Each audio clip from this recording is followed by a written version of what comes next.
Welcome back everyone for another storytelling session. And over Halloween week I was telling a lot of stories about the ancient ghosts and demons and gods of Ireland, and going around some of the tombs that we have here, and more notably on the property of Chulainn, heading to Aborta's grave.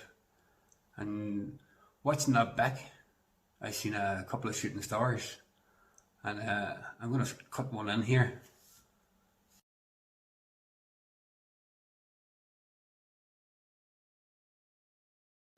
Very wonky for a shooting star, and that was over the top of Aborta's grave, the legend of Dracula. But over the next few nights, I think it'll probably take me 2 or 3 nights, probably 3 nights given the amount of content in the story. I'm going to tell you the story of Chulainn, the Hound of Ulster. Now, the early Irish history is broken down into 4 cycles. You have the Mythological Cycle, which goes from the first settlers, the likes of the Fomorians or the Tuatha Dé Danann, and has an air of magic and godlike to it. Following that, then we have the Ulster Cycle. Now, this is a completely different cycle in terms of how it's recorded.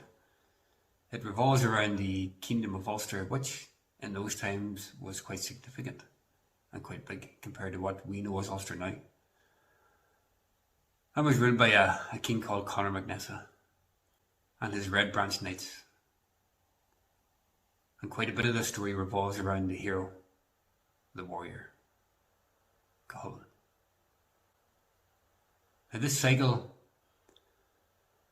seems to go along a more human touch rather than the magic or the god touch. Yes, there are references to magic and gods in this cycle, but not as much as the ones before it. Following the Ulster Cycle, you have the Fenian Cycle, and this tends to have a more magical, godlike tone to it again, and sort of rehashes some of the stories from the first cycle, from the Mythical Cycle, and revolves around the deeds of the giant Finn McCool. And lastly is the Cycle of the Kings, and that brings us back up to the introduction of Christianity here in Ireland.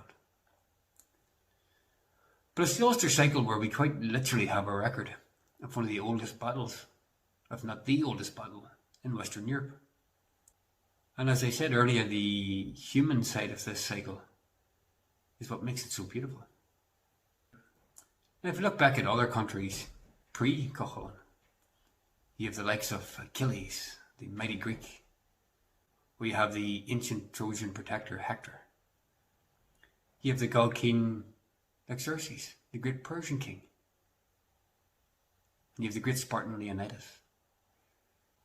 But my favourite story, outside of Chulainn, is that of the Macedonian, Alexander the Great.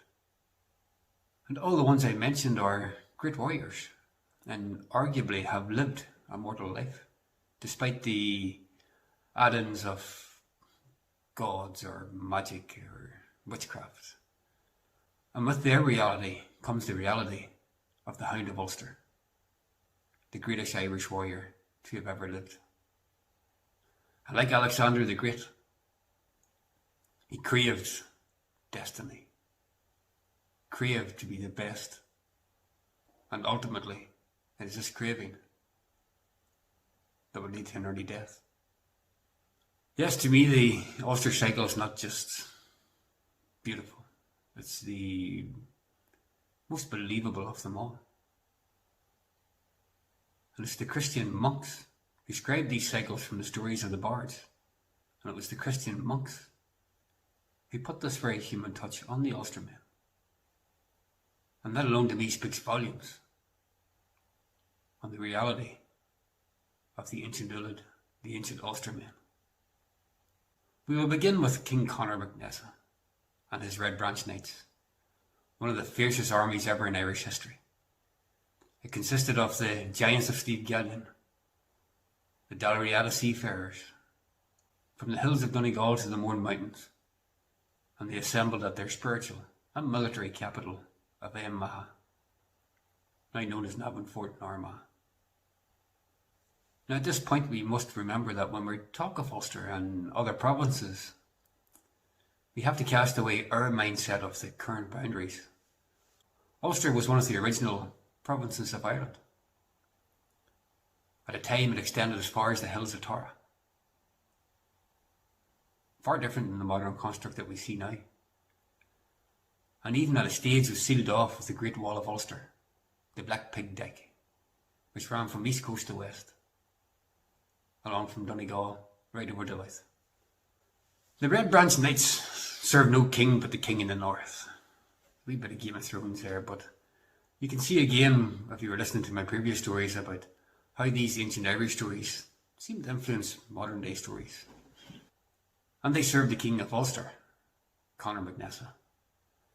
And they had great leaders, such as Fergus McRoy, Conor's brother, or Conall Cernach, who was said to have travelled to Rome, was even said to have been at the crucifixion of Christ. I think after I tell the story of Chulainn, I maybe will tell that story because it is a very interesting one in terms of history, but we're going to stick in Chulainn for this one. Now you might also be thinking about knights in Ireland. Is that not an English construct? It might be the only word that the monks had to use at that time, but it was not uncommon for young boys as young as 7 to take valour and join the Red Branch Knights. And that's where this story begins. A young Setanta, the nephew of Conor Mcnessa, and some say the son of gods. Others say that he was very gifted. But at a young age, he left his home to join the youth corps of the Red Branch Knights in Maha. So the young Setanta sent off for Maha to meet his uncle. He brought with him a couple of spears and javelins, and his hurtle and a slither. And it said on his way to Maha he would have beat the slither up in the air with the hurtle and would have ran and caught it before it hit the ground. But as he arrived at the fort, the youth corps there, and a wee bit older than him, were already playing a game of hurley. So the young Setanta thought, this is my chance to get stuck in here. I'm going to go in and show these boys who I am and show my uncle that I deserve to be in the corps. Now the young Setanta joined in that game of hurley, and he beat the boys very easily. He beat them with skill, and he beat them physically. And all this caught the eye of his uncle. And Conor made his way down to the field and invited the young Setanta to a feast he was attending to that night. A great feast hosted by the blacksmith Chulainn. But the young Setanta wasn't too happy with this. He wanted to finish the game. He wanted to stamp his name all over the boys in that field. He wanted them to remember the young boy came and beat them. And though he didn't know the way, he would follow the tracks left by Conor. King Conor arrived at Cullen's for the feast, and soon he and his men were making very merry. And he forgot about Setanta. And as the night wound on, Chulainn set loose his giant hound and barricaded the fort for the night. And as the night went on, the music was broke with a huge howl. At that, King Conor's blood ran cold. At that moment he realised that his forgetfulness might have cost him the life of young Setanta. But the Ulster men, bold and brave, rushed out to try and save the boy. But this boy is no ordinary boy. He was the future protector of all of Ulster. And when the hound made for him, he drove the slither down his throat with one hit of his hurtle. Now at this stage the young Setanta was craving destiny and greatness. But this was the first sign of his humility, his humanness. And feeling sorry for Chulainn, and sorry that he killed the hound, he offered his services as protector of his home until Chulainn could raise another. And therein, and thereafter, being named Chulainn, the Hound of Ulster. Once he fulfilled his promise, he returned to Maha. He returned to his training, both in the skills of war, hurley, and wisdom. And at this he came across the druid Cathbad. And intrigued by this character, he's sort of kept a close eye on him when he was there and listened at the window while he was teaching the other students. But one day then Chulainn overheard a prophecy that was being told. The prophecy was, whoever shall take up arms this day will be remembered by deeds for the rest of time. And naturally the young hound assumed that this was about him. He was the only one there named Mcnessa who this could relate to. He was the fittest, he was the strongest, and at times the smartest. Now King Conor knew very well that the boy was fit for arms, fitter than any of his older knights. And despite maybe a few concerns simply for being family, he finally gave in and let the young boy take arms and become a proper knight. Now they tried to arm him with the normal javelins and chariots of the time, but they were no good.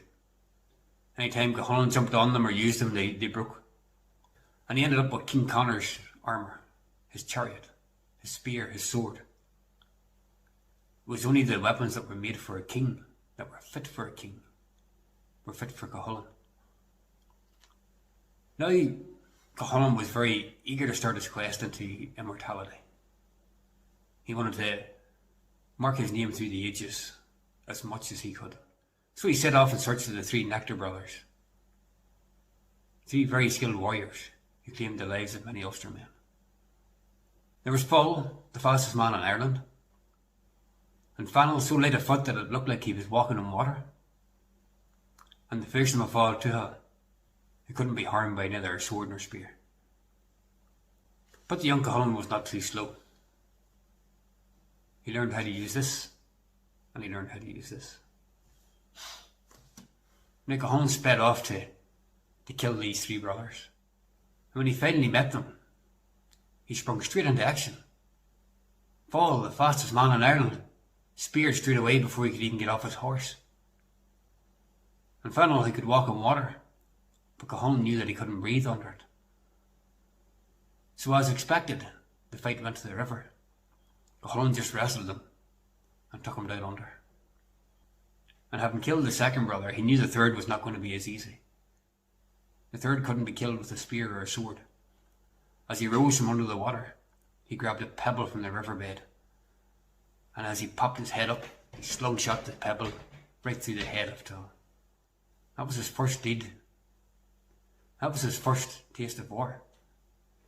To kill three of the most skilled men in Ireland. Three warriors who actually had success against the Ulster men, success against the Red Branch Knights, and the young boy, Chulainn, simply dispatched them in minutes. He cut off their heads, tied them to the chariot. They were his trophies. He couldn't wait to get back to him and Maha to show off.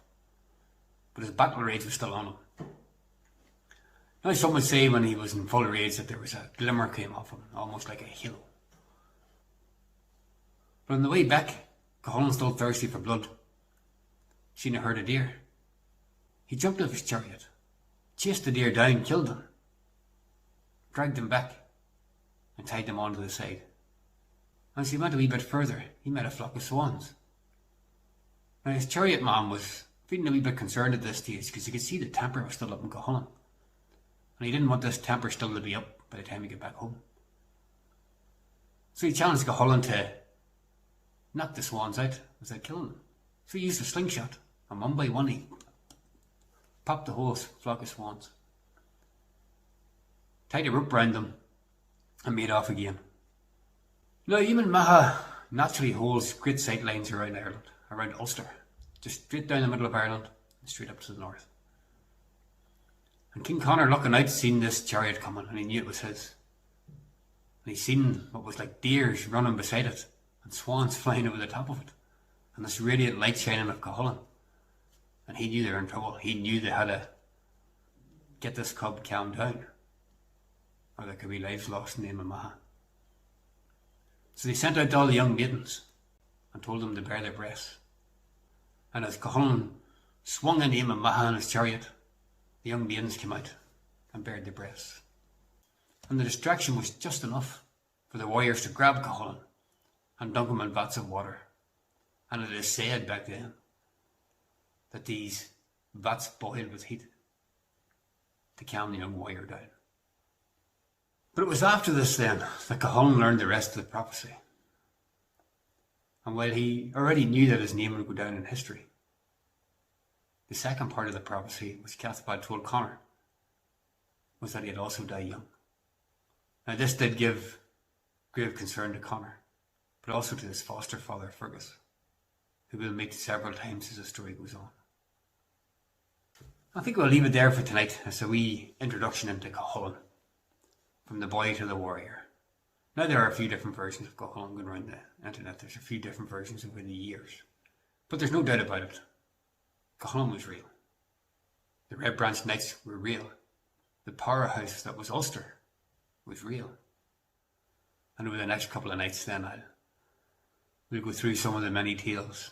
I think depending on which book you read, there's over 76 tales. I'm not going to tell them all, but I'm going to tell some of the most interesting ones. And of course, the Battle of Chulainn, the Battle of the Bulls, the oldest known recorded battle in Western Europe. So make sure and tune in, and I'll see you all soon.